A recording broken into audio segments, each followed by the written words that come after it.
지금 내 마음이 괴로우니 무슨 말을 하리요. 아버지여, 나를 구원하여 이때를 면하게 하여 주옵소서. 그러나 내가 이를 위하여 이때에 왔나이다. 아버지여, 아버지의 이름을 영광스럽게 하옵소서. 이에 하늘에서 소리가 나서 이르되, 내가 이미 영광스럽게 하였고 또다시 영광스럽게 하리라. 곁에 서서 들은 무리는 천둥이 울었다고도 하며 또 어떤 이들은 천사가 그에게 말하였다고도 하니, 이 소리가 난 것은 나를 위한 것이 아니요 너희를 위한 것이니라. 이제 이 세상에 대한 심판이 이르렀으니 이 세상의 임금이 쫓겨나리라. 내가 땅에서 들리면 모든 사람을 내게로 이끌겠노라. 이렇게 말씀하심은 자기가 어떠한 죽음으로 죽을 것을 보이심이로라. 이에 무리가 대답하되, 우리는 율법에서 그리스도가 영원히 계신다 함을 들었거늘 너는 어찌하여 인자가 들려야 하리라 하느냐? 이 인자는 누구냐? 아직 잠시 동안 빛이 너희 중에 있으니 빛이 있을 동안에 다녀 어둠에 붙잡히지 않게 하라. 어둠에 다니는 자는 그 가는 곳을 알지 못하느니라. 너희에게 아직 빛이 있을 동안에 빛을 믿으라. 그리하면 빛의 아들이 되리라. 예수께서 이 말씀을 하시고 그들을 떠나가서 숨으시니라. 이렇게 많은 표적을 그들 앞에서 행하셨으나 그를 믿지 아니하니 이는 선지자 이사야의 말씀을 이루려 하심이라. 주여, 우리에게서 들은 바를 누가 믿었으며 주의 팔이 누구에게 나타났나이까? 그들이 능히 믿지 못한 것은 이 때문이니 곧 이사야가 다시 일렀으되, 그들의 눈을 멀게 하시고 그들의 마음을 완고하게 하셨으니 이는 그들로 하여금 눈으로 보고 마음으로 깨닫고 돌이켜 내게 고침을 받지 못하게 하려 함이라. 이사야가 이렇게 말한 것은 주의 영광을 보고 주를 가리켜 말한 것이라. 그러나 관리 중에도 그를 믿는 자가 많되 바리새인들 때문에 드러나게 말하지 못하니 이는 출교를 당할까 두려워함이라. 그들은 사람의 영광을 하나님의 영광보다 더 사랑하였더라. 예수께서 외쳐 이르시되, 나를 믿는 자는 나를 믿는 것이 아니요 나를 보내신 이를 믿는 것이며 나를 보는 자는 나를 보내신 이를 보는 것이니라. 나는 빛으로 세상에 왔나니 무릇 나를 믿는 자로 어둠에 거하지 않게 하려 함이로라. 사람이 내 말을 듣고 지키지 아니할지라도 내가 그를 심판하지 아니하노라. 내가 온 것은 세상을 심판하려 함이 아니요 세상을 구원하려 함이로라. 나를 저버리고 내 말을 받지 아니하는 자를 심판할 이가 있으니 곧 내가 한 그 말이 마지막 날에 그를 심판하리라. 내가 내 자의로 말한 것이 아니요 나를 보내신 아버지께서 내가 말할 것과 이룰 것을 친히 명령하여 주셨으니 나는 그의 명령이 영생인 줄 아노라. 그러므로 내가 이르는 것은 내 아버지께서 내게 말씀하신 그대로니라. 오늘 요한복음 12장 후반부 함께 살펴보도록 하겠습니다. 요한복음은 예수님의 재창조 사역을 보여주고 있습니다. 하나님의 창조 사역 이후 아담과 하와가 타락함으로 사람은 이제 죄인이 되었죠. 하나님께서는 자기 아들 예수 그리스도를 이 땅에 보내셔서 그 죄의 문제를 해결하시고 하나님의 백성으로 새롭게 재창조하셨습니다. 첫 번째 생명은 아담으로부터 얻어진 생명인데요. 흙으로부터 왔기 때문에 이 아담의 생명은 죽음 이후에 흙으로 돌아가게 되어 있습니다. 죄를 범함으로 죄의 삭시 사망이어서 흙으로 돌아가게 되는 것이죠. 하늘로부터 오신 예수 그리스도의 생명, 이 예수 그리스도의 생명을 소유한 자들은 죽어도 땅으로 돌아가지 아니하고 그 생명의 기원인 하늘로 돌아가게 되어 있습니다. 우리 성도님들은 예수의 생명을 소유하고 있기 때문에 우리가 죽어도 살겠고 무릇 살아서 믿는 자는 영원히 죽지 아니하는 이 은혜를 얻게 되어지는 것이죠. 예수님께서 왜 그럼 우리를 재창조 사역하셨는가? 그래서 우리를 거룩한 신부로 만들기 위해서입니다. 궁극적 방향성은 우리와 연합되어지는 신랑과 신부가 되어지는 혼인 잔치를 위해서 주님이 죽으신 것이죠. 이제 예수님의 사역이 이제 막바지에 이르게 되었습니다. 마지막 6일을 보내기 위해 예루살렘에 오셨고요. 종려 주일이라고 불려지는 안식 후 다음 날 사람들은 종려나무까지 흔들며 호산나 호산나 주의 이름으로 오시는 이여 이스라엘의 왕이시여 라고 하며 환호성을 부르게 됩니다. 많은 사람들이 예수님께 몰려들게 되었는데요. 예수를 좇게 되었습니다. 그 중에 심지어 헬라인들까지도 예수님의 소문을 듣고 예루살렘에 찾아온 것을 이제 어제 보았습니다. 이제 지난 시간에 보았죠. 예수님께서는 수많은 사람이 예수님을 따르고 있음에도 불구하고 나를 따라라라고 이야기합니다. 이미 많은 사람이 따르고 있는데 다시 예수님을 따르라 이야기합니다. 그래서 사람들이 예수님을 따르는 것과 예수님이 원하시는 따름은 다름이 있습니다. 그들은 자신의 이익과 유익을 위해서 소원 성취, 문제 해결을 위해서 예수님을 이용하려고 하였던 것이죠. 근데 예수님께서 나를 따르라 하였을 때는 그 십자가의 죽음을 감당할 것을 요구하는 것입니다. 자기 부인 십자가 앞으로 나아가는 것을 요구하고 있는 것이죠. 이 십자가는 예수님에게도 결코 쉬운 일은 아니셨습니다. 다른 본문들에서는 예수님이 겟세마네 동산에서 이 쓴 잔을 내게서 거두어 주십시오라고 이야기하며 정말 그 죽을 각오를 하고 기도하시죠. 그래서 땀이 핏방울로 변하는 일이 발생하게 됩니다. 이것은 모세 혈관이 터지면 그 땀에 피가 배어서 나오는 일이 나타나는데요. 그래서 예수님이 너무 고통스럽게 기도하고 계셨음을 보여주는 한 예입니다. 오늘 본문에도 다른 공간 복음에는 없는 예수님의 고통스러워하는 장면이 나와 있습니다. 27절에 보면 아버지여 나를 구원하여 이때를 면하게 하여 주옵소서. 그러나 내가 이를 위하여 이때에 왔나이다. 아버지여 아버지의 이름을 영광스럽게 하옵소서. 예수님께서 괴로워하며 이때를 면하게 해달라고 이 쓴 잔을 제해달라고 이야기합니다. 하지만 나의 뜻대로 하지 마시고 아버지의 이 계획이 아버지의 이름이 영화롭게 하기를 소망한다고 이야기합니다. 그때에 하늘로부터 큰 소리가 울려나게 되어지죠. 28절 후반부에 보면 내가 이미 영광스럽게 하였고 또다시 영광스럽게 하리라. 하늘에서 큰 음성이 났습니다. 그래서 곁에 있던 사람들이 이건 천둥 소리다, 어떤 사람은 천사의 음성이다 라고 하며 아주 큰 소리로 사람들이 깜짝 놀라는 소리를 듣게 되어졌습니다. 이런 여러 가지 이적들, 또 예수 그리스도가 하나님의 아들임의 증거들이 수없이 많이 나타나게 되어졌죠.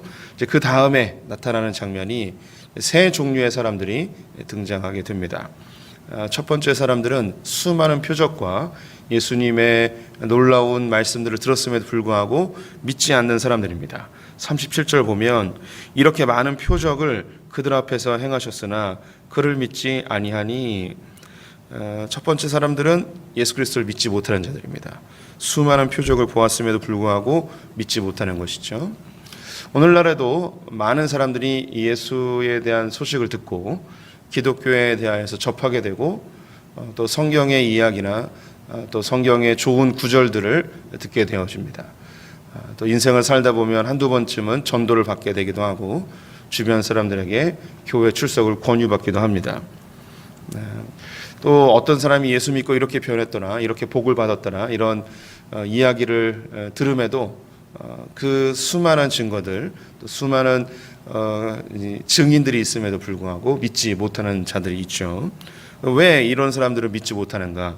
답이 나와 있습니다. 40절에 보면 그들의 눈을 멀게 하시고 그들의 마음을 완고하게 하셨으니 이는 그들로 하여금 눈으로 보고 마음으로 깨닫고 돌이켜 내게 고침을 받지 못하게 하려 함이라.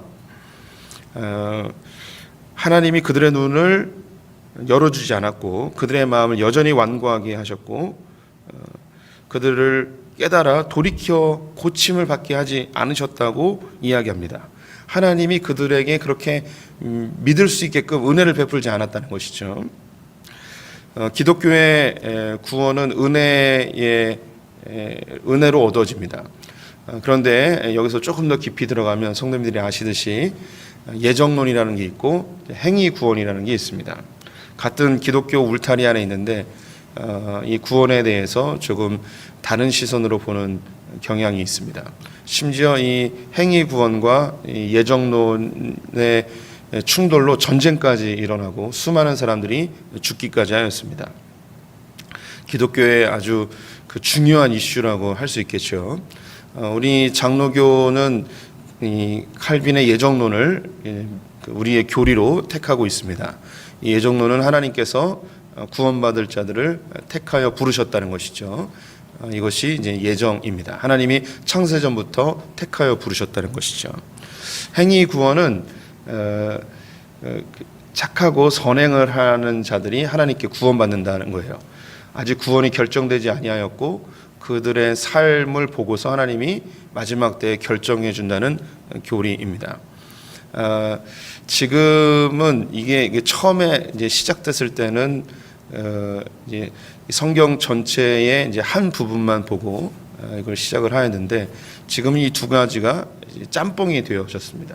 짬뽕이 됐다는 게 우리가 처음 예수를 믿고 예수를 알고 예수를 영접하게 되는 것은 이것은 우리의 선택이나 우리의 공로나 우리의 의지로 절대 되지 않습니다.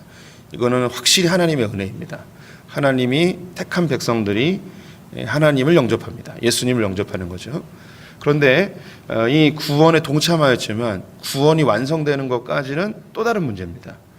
여기에서는 하나님 앞에서 하나님 말씀도 따르는 삶, 십자가를 감당하는 삶, 자기를 부인하고 성령의 열매를 맺는 구원을 완성하기 위한 한 개개인들의 수고와 열심과 애씀이 이 안에 동반이 되어야 됩니다. 그래서 마지막 때에 주님이 구원할지 안 할지를 심판하게 되어지는 이런 일이 기다리고 있는 것이죠. 그래서 바울 선생님은 두렵고 떨림으로 구원을 이루라, 완성하라 라고 이야기하십니다. 근데 시간이 다 지나고 우리가 천국에 들어가게 되면 내가 이 구원을 잘 지키기 위해서 힘쓰고 애쓰고 경건의 삶을 살았던 그 모든 행위들까지도 내가 열심히 한 것 같았지만 결국 천국에 가면 이것도 다 주님의 은혜라는 걸 깨닫게 되어지긴 합니다. 이미 우리 성도님들도 이 새벽을 깨우는 이런 그 열심이 있으시죠. 애씀이 있으시죠. 그런데 이것까지도 시간이 지나면 내가 한 게 아니고 하나님이 나를 깨워주셨고 나로 주님을 따르게 했다는 그런 은혜의 고백을 하게 됩니다. 그런데 그 여정 속에서 여전히 강조되어야 될 것은 우리의 경건의 훈련과 애씀과 수고가 분명히 있다는 것이죠. 그래서 이 그 행위 구원이라고 불려지는 이것은 우리의 신앙이 여정 가운데 필요한 것이고, 그리고 이 주님의 택하심, 이 주님의 예정하심은 우리가 구원에 동참할 때 필요한 교리로 이렇게 두 가지가 좀 믹스되어진 상태로 현재 있습니다. 그래서 이것 가지고 막 싸우고 막 이럴 일은 아니고요. 그런데 오늘 여기 성경을 보니까 주님이 예수 그리스도를 믿게끔 하는 그 중요한 주체로 나타나십니다.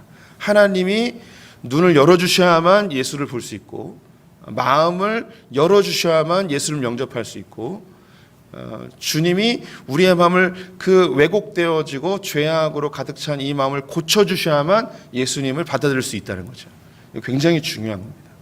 그래서 에베소서에 바울 선생님이 이야기하기를 너희가 그 은혜로 인하여 믿음으로 말미암아 너희가 구원을 얻었도다. 이것은 너에게서 행위에서 난 것이 아니고 주님의 전적인 은혜인데, 왜냐하면 아무도 자랑치 못하게 하려 함이라 라고 말씀하십니다.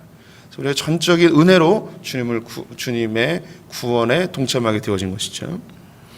그래서 그럼 여기에 또 다른 질문을 하게 됩니다.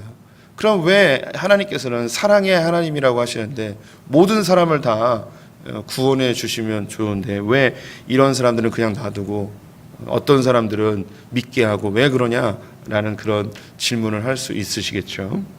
이것은 몇 주 전에 한번 말씀드렸는데 원래 우리가 다 죽게끔 되어 있었습니다. 원래 눈이 멀었고 원래 마음이 완고하였고 원래 우리가 죄인이었습니다. 원래 죽음이 결정되었던 죄인들이었습니다.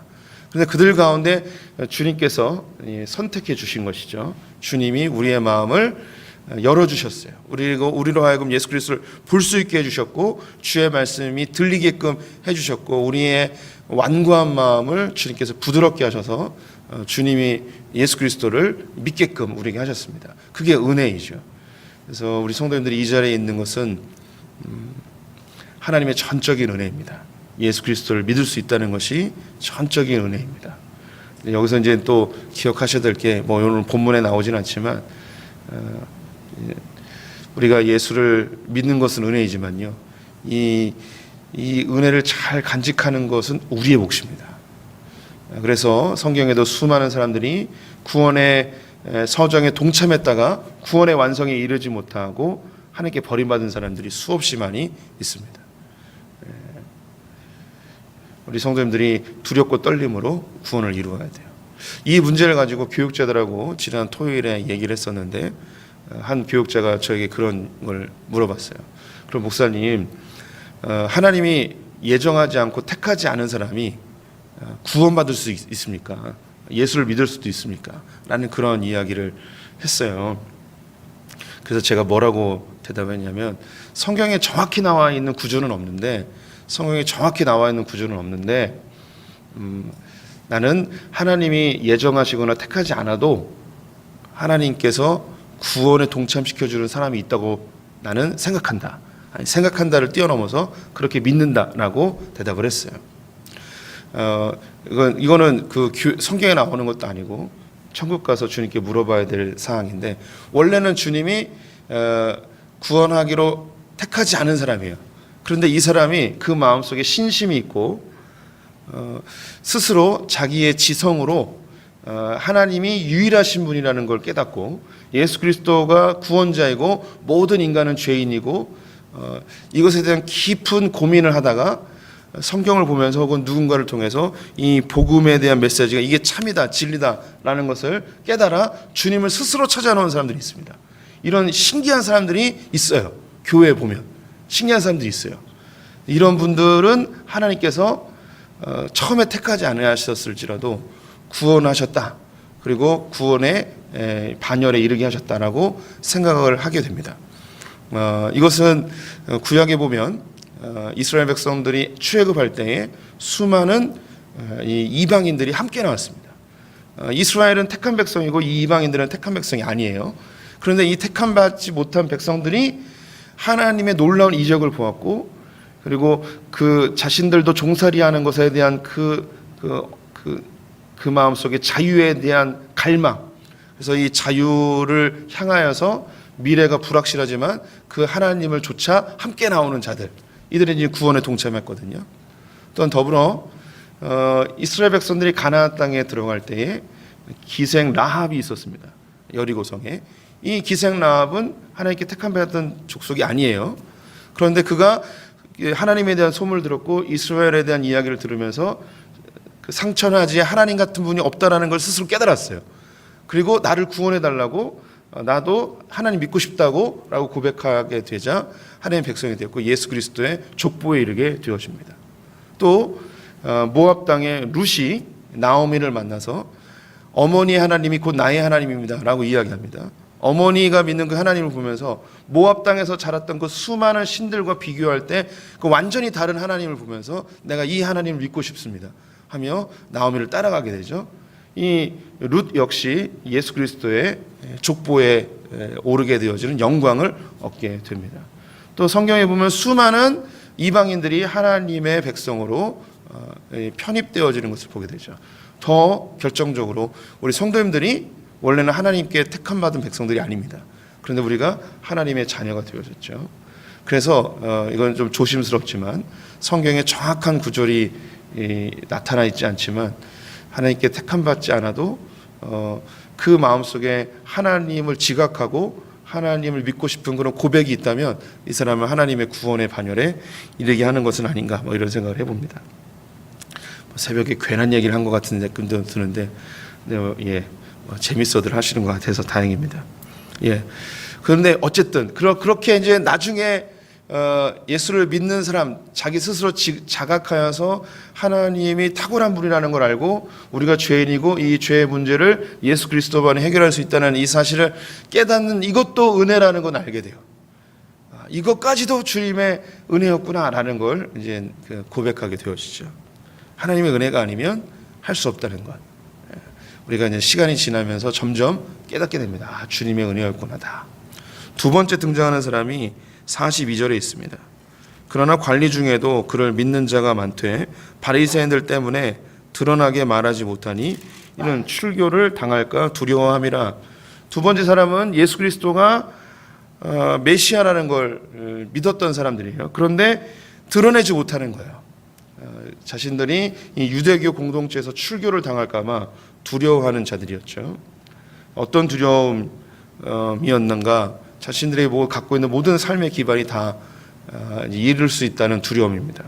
더불어 43절에 그들은 사람의 영광을 하나님의 영광보다 더 사랑하였더라. 이들은 예수 그리스도가 메시아라는 것을 믿었지만 하늘에서의 주어질 영원한 삶보다 이 땅에서의 그 잠깐의 영화를 누리는 것을 더 소중하게 생각하는 사람들이죠. 네, 우리 교회 공동체 안에도 예수 그리스도를 믿고 예수 그리스도를 고백하지만 하늘에 속한 삶이 아니라 이 땅에 더 취하여 있는 삶을 사는 분들이 있을 수 있습니다.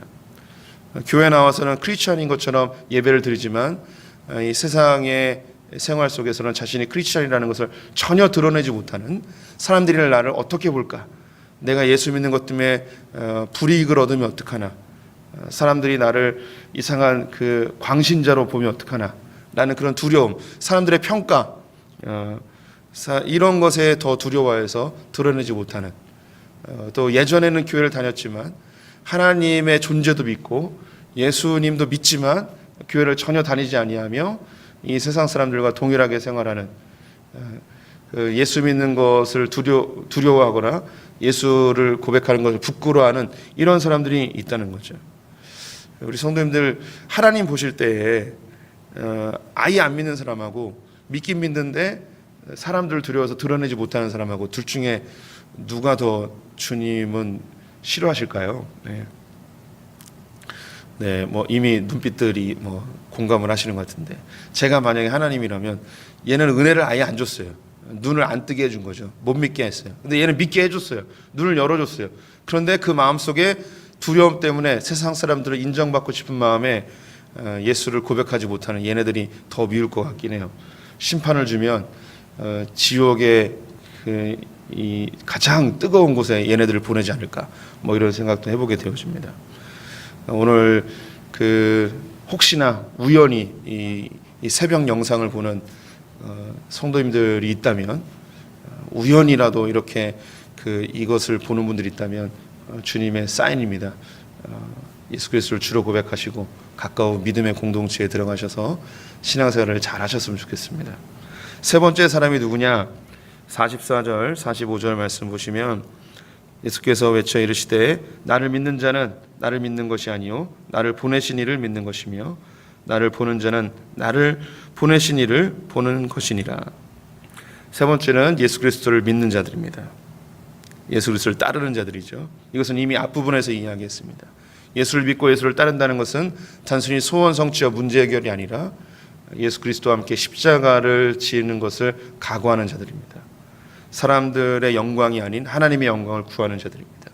사람들이 나를 어떻게 평가해도 두려워하지 아니하고 주님의 그 미련해 보이는 십자가의 길에 동참하는 자들입니다.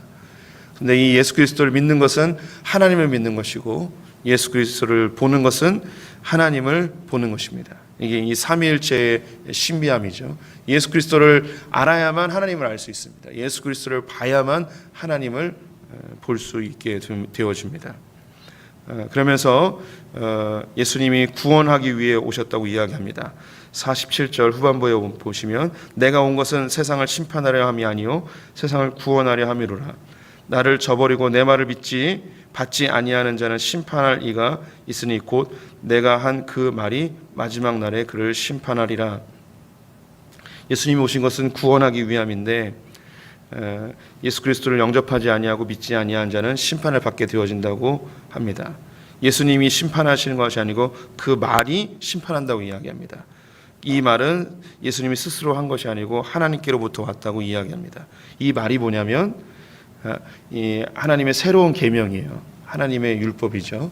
그래서 예수 그리스도를 믿는 자는 구원을 얻고 믿지 않는 자는 구원을 받지 못하는 원래 다 심판받기로 되어 있는데 예수 그리스도를 믿음으로 구원 얻게 되고 나머지는 심판받게 되어지는 이 말, 하나님이 선언하신 이 말, 새로운 계명으로 이 심판이 이루어짐을 이야기하십니다. 우리 성도님들은 이 새벽을 깨우시며 하나님 편에 서신 자들입니다. 예수 그리스도를 믿는 자들이죠. 예수 그리스도를 믿는다는 것은 하나님을 믿는 것입니다. 예수 그리스도를 본다는 것은 하나님을 이미 보신 것입니다. 우리는 심판에서 구원으로 옮겨졌습니다. 이 새로운 계명, 새로운 율법, 새로운 말씀, 주 예수를 믿으라. 그러면 너와 내 집이 구원을 얻으리라. 이 말씀이 실제가 되었습니다. 이것은 우리 스스로 결정한 것이 아닙니다. 하나님의 은혜입니다. 주님의 은혜로 우리가 이 자리까지 왔습니다. 그런데 우리 성도님들, 제가 서두에 이야기한 것처럼 주님이 주신 이 은혜를 소홀히 여기지 마십시오. 두렵고 떨림으로 이 구원을 잘 이루시기를 권면을 드립니다. 힘쓰고 애쓰셔야 됩니다. 사람을 두려워하지 아니하고 십자가의 길을 묵묵히 걸어가셔야 합니다. 그래서 마지막 때에 주님께 영광을 받으시는 분들 되시길 바랍니다. 함께 기도하겠습니다. 하나님, 우리가 예수를 알고 예수를 믿게 된 것이 주의 은혜임을 고백합니다. 우리에게서 난 것이 아니고 전적인 하나님의 은혜이므로 우리가 자랑할 수 없고 우리는 겸손히 주를 더 좇을 수밖에 없습니다. 우리의 신앙의 열심과 또 우리의 충성까지도 다 하나님의 은혜였음을 고백합니다. 우리의 겸손한 자들 되게 하여 주시옵소서. 또한 두렵고 떨림으로 구원을 완성하는 자들 되게 하여 주시옵소서. 이 땅의 영광과 사람을 두려워하는 것으로 주님을 모른다, 또 주님을 감추는 자들 되지 않게 하여 주시옵소서. 예수를 통하여 더 하나님을 깊이 알아가며 예수를 통하여 주님을 더 신실히 믿는 소풍의 성도들 되게 하여 주시옵소서. 오늘 하루를 주님께 의탁드리며 예수님의 이름으로 기도드렸습니다. 아멘.